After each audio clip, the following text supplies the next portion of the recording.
ರಾಜ್ಯ ಸರ್ಕಾರದ ವಿರುದ್ಧ ಜೋರಾಯಿತು ಕರವೇ ಆಕ್ರೋಶ. ಫ್ರೀಡಂ ಪಾರ್ಕಿನಲ್ಲಿ ಸರ್ಕಾರದ ವಿರುದ್ಧ ಕರವೇ ಪ್ರತಿಭಟನೆಯನ್ನ ಹಮ್ಮಿಕೊಂಡಿದೆ. ಕರವೇ ಪ್ರತಿಭಟನೆಗೆ ಆಪ್ ಕಾರ್ಯಕರ್ತರು ಸಾಥ್ ನೀಡಿದ್ದಾರೆ. ಕರವೇ ಕಾರ್ಯಕರ್ತರನ್ನ ಬಿಡುಗಡೆಗೊಳಿಸುವಂತೆ ಪ್ರತಿಭಟನೆಯನ್ನ ನಡೆಸಲಾಗಿದೆ. ಕನ್ನಡ ವಿರೋಧಿ ಸರ್ಕಾರ ಅಂತ ಘೋಷಣೆ ಕೂಗಿ ಆಕ್ರೋಶವನ್ನ ವ್ಯಕ್ತಪಡಿಸಲಾಗಿದೆ. ಕೂಡಲೇ ನಾರಾಯಣಗೌಡರನ್ನ ಬಿಡುಗಡೆ ಮಾಡುವಂತೆ ಆಗ್ರಹಿಸಿದ್ದಾರೆ. ನಿರಂತರವಾಗಿ ಮೂರನೇ ದಿನ ಪ್ರತಿಭಟನೆ ನಡೀತಾ ಇರುವಂತದ್ದು. ಈಗ ಆಲ್ರೆಡಿ ರಾಜ್ಯದ ಬೇರೆ ಬೇರೆ ಭಾಗಗಳಲ್ಲೂ ಕೂಡ ಕರವೇ ಕಾರ್ಯಕರ್ತರು ಪ್ರತಿಭಟನೆಗೆ ಸಜ್ಜಾಗಿದ್ದಾರೆ. 14 ದಿನ ನ್ಯಾಯಾಂಗ ಬಂಧನವನ್ನು ವಿಧಿಸಲಾಗಿದೆ ನಾರಾಯಣಗೌಡರಿಂದ. ಆ ಕಾರಣಕ್ಕಾಗಿ ಕಾರ್ಯಕರ್ತರು ಪ್ರತಿಭಟನೆ ಮಾಡ್ತಿದ್ದಾರೆ. ರಾಜ್ಯ ಸರ್ಕಾರದ ವಿರುದ್ಧ ಆಕ್ರೋಶವನ್ನ ಹೊರ ಹಾಕ್ತಾ ಇದ್ದಾರೆ. ನಮ್ಮ ನಾಯಕರನ್ನ ಈಗ ತಕ್ಷಣಕ್ಕೆ ಬಿಡಬೇಕು ಅಂತ ಒತ್ತಾಯವನ್ನ ಮಾಡ್ತಾ ಇದ್ದಾರೆ.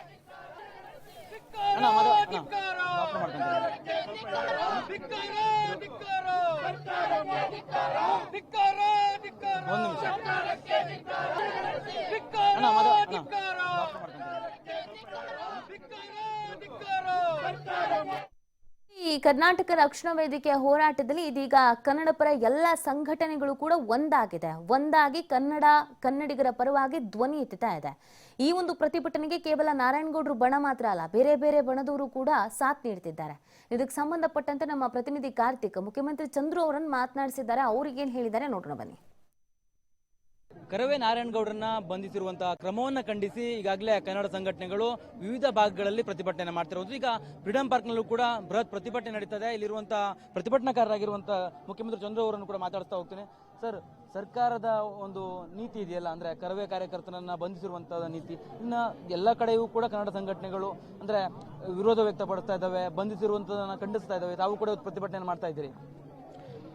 ಇದು ಸರ್ ಬಹಳ ಮೂಲಭೂತವಾದ ಹಕ್ಕು. ನನ್ನ ರಾಜ್ಯ ಭಾರತ ದೇಶದಲ್ಲಿ ಒಕ್ಕೂಟದ ವ್ಯವಸ್ಥೆಯಲ್ಲಿ ಈ ರಾಜ್ಯವು ಒಂದು. ಈ ರಾಜ್ಯವು ವಿಂಗಡಣೆ ಆಗಿರೋದೇ ಭಾಷೆಯ ಆಧಾರದ ಮೇಲೆ. ಅಂದರೆ ನಮ್ಮ ಭಾಷೆ ರಾಜ್ಯ ಭಾಷೆ ಅಥವಾ ಆಡಳಿತ ಭಾಷೆ ಕನ್ನಡ. ಅದಕ್ಕೆ ಖಂಡಿತವಾಗ್ಲೂ ಒಪ್ಪಿದ್ದೀವಿ.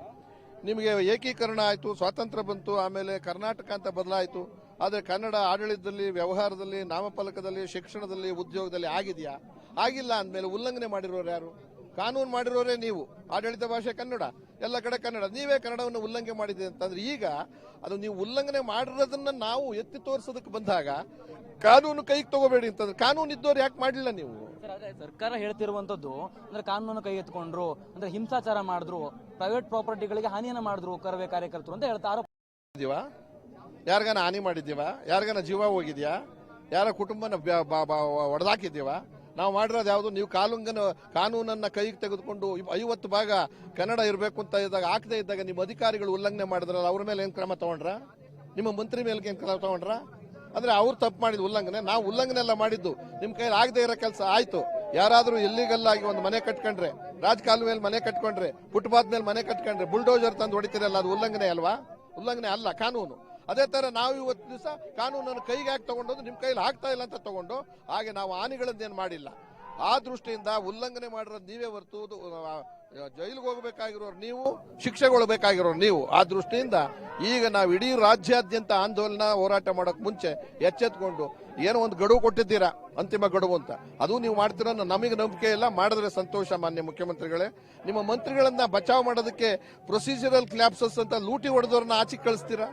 ಲೂಟಿ ಹೊಡೆದವರು BBMP ಲೂಟಿ ಹೊಡೆದವರಿಗೆ ಜಾಮೀನು ಸಿಗ್ತದೆ, ನಮಗೆ ಈ ತರ ಅನ್ಯಾಯ ಮಾಡ್ತಿದ್ರೆ ಆ ದೃಷ್ಟಿಯಿಂದ ಎಲ್ಲಾ ಕೇಸ್ಗಳನ್ನು ವಾಪಸ್ ತಗೋಬೇಕು, ಅವ್ರನ್ನ ಬಿಡುಗಡೆ ಮಾಡಬೇಕು. ಬಂಧನ ಖಂಡಿಸಿ ರಾಜ್ಯವ್ಯಾಪಿ ಆಕ್ರೋಶಗಳು ವ್ಯಕ್ತವಾಗ್ತಿದೆ. ಆದ್ರೆ ಸರ್ಕಾರದಲ್ಲಿ CM ಆಗಿರ್ಬೋದು, DCM ಆಗಿರ್ಬೋದು, ಗೃಹ ಸಚಿವರು ಆದ್ರೆ ಏರು ಧ್ವನಿಯಲ್ಲಿ ಮಾತಾಡ್ತಾ ಇದ್ದಾರೆ. ಅಂದ್ರೆ ಕರವೇ ಕಾರ್ಯಕರ್ತರ ಕ್ರಮವನ್ನು ಖಂಡಿಸ್ತಾ ಇದ್ದಾರೆ ವಿನ ನಾವು ಬಂಧಿಸಿರುವಂತ ಸಮರ್ಥನೆ ಮಾಡ್ಕೊಳ್ತಿದೆ ಅಂತ ಸರ್ಕಾರ. ಅಂದ್ರೆ ಬಂಡ್ರು ಸಿಕ್ಕಾಪಟ್ಟೆ ಲೂಟಿ ಮಾಡಿ ಲಂಚ ಹೊಡೆದು ಈಗಲೂ ಕೂಡ ಪರ್ಸೆಂಟೇಜ್ ನಲ್ಲಿ ದುಡ್ಡು ತಗೊಂತಿರೋದ್ರಿಂದ ಶ್ರೀಮಂತರು ಇದಾರಲ್ಲ, ಕನ್ನಡ ಬೋರ್ಡ್ ಆಗದೆ ಇರತಕ್ಕಂಥ ವ್ಯಾಪಾರಿಗಳು ಬಹುತೇಕ ಯಾರು ಹೇಳಿ? ಈ IT, BT ಮತ್ತೊಂದು ಕಂಪನಿಗಳಿದಾವಲ್ಲ ಅವು, ಮತ್ತು ಕೇಂದ್ರ ಸರ್ಕಾರವೂ ಕೂಡ ಇದಾಗಲಿ ಅಂತ ಬಿಟ್ಟಿದ್ದಾರೆ. ಅವರಿಗೆ ಹಿಂದಿ ಏರಿಕೆ ಮಾಡಬೇಕಾಗಿರೋದ್ರಿಂದ ಅವ್ರ ಕೈನಲ್ಲಿ ಶಸ್ತ್ರ ಇದೆ, ಅಸ್ತ್ರ ಇದೆ ಅಂತ ಅಂದ್ಬಿಟ್ಟು ನಮ್ಮ ಮೇಲೆ ದಬ್ಬಾಳಿಕೆ ಮಾಡ್ತಿದ್ದಾರೆ. ಆದರೆ ಜನಶಕ್ತಿಯ ಮುಂದೆ ಯಾವುದೂ ಇಲ್ಲ. ಹಾಗಾಗಿ ಮಾನ್ಯ ಮುಖ್ಯಮಂತ್ರಿಗಳೇ, ನಿಮ್ಮ ಶ್ರೀ DK ಶಿವಕುಮಾರ್ ಅವರು, MP ಪಾಟೀಲ್ ಅವರೇ, ಯಾರ ಪರವಾಗಿ ನೀವಿದ್ದೀರಾ ಅಂತ ನಾಡ ದ್ರೋಹವನ್ನು ಮಾಡಿ, ರಾಜ್ಯ ಭಾಷೆಯನ್ನು ದ್ರೋಹವನ್ನು ಮಾಡಿ ಯಾರೋ ಶ್ರೀಮಂತರಿಗೆ ಓಲೈಕೆಗೆ ಹೋಗ್ತಿರೋದ್ರಿಂದ ನೀವು ರಾಜ್ಯ ಆಳ್ತಿರೋದು ನಿಮ್ಮ ಕುಟುಂಬಕ್ಕೆ, ನಿಮಗೋಸ್ಕರವೇ ಹೊರತು ನಮಗಲ್ಲ. ಆ ದೃಷ್ಟಿಯಿಂದ ನಿಮ್ಮನ್ನ ಧಿಕ್ಕರಿಸ್ತೀವಿ, ಹೋರಾಟ ಮುಂದುವರಿಸ್ತೀವಿ. ಮಾಲ್ಗಳ ಪರವಾಗಿ, ಉದ್ಯಮಿಗಳ ಪರವಾಗಿ, ಅಂದ್ರೆ ಹೊರ ರಾಜ್ಯದಿಂದ ಬಂದಂತ ಉದ್ಯಮಿಗಳ ಪರವಾಗಿ ಸರ್ಕಾರ ನಿಂತ್ಕೊಳ್ತಾ ಇದೆಯಾ ಅಂತ? 100% ಭಾಗ. ಕಾರಣ ದುಡ್ಡು ಬರ್ತಾ ಇದೆ, ಅವರಿಂದ ಆಸ್ತಿ ಬರ್ತಾ ಇದೆ, ಅನುಕೂಲ ಆಗ್ತಾ ಇದೆ. ಆಮೇಲೆ ಇವ್ರು ಚುನಾವಣೆಗೆ ಅನುಕೂಲ ಆಗ್ತಾ ಇದೆ. ಸರ್ಕಾರ ಇದು ರಾಜ್ಯ ಏನಾದರೂ ಚಿಂತೆ ಇಲ್ಲ, ರಾಜ್ಯದ ಭಾಷೆ ಏನಾದರೂ ಚಿಂತೆ ಇಲ್ಲ. ನಾವು ಉದ್ಧಾರ ಆಗಬೇಕು, ನಮ್ಮ ಅನುಕೂಲ ಆಗಬೇಕು ಅನ್ನೋದು ಒಂದೇ ಧ್ಯೇಯ ಅವ್ರದ್ದು. ಸರ್ಕಾರ ಬಿಡುಗಡೆ ಮಾಡದೇ ಇದ್ರೆ ಕಾರ್ಯಕರ್ತರನ್ನ, ಮುಖಂಡರನ್ನ, ನಮ್ಮ ಪ್ರತಿಭಟನೆ ಮುಂದೆ ಯಾವ ರೀತಿಯಾಗಿರುತ್ತೆ ಅಂತ?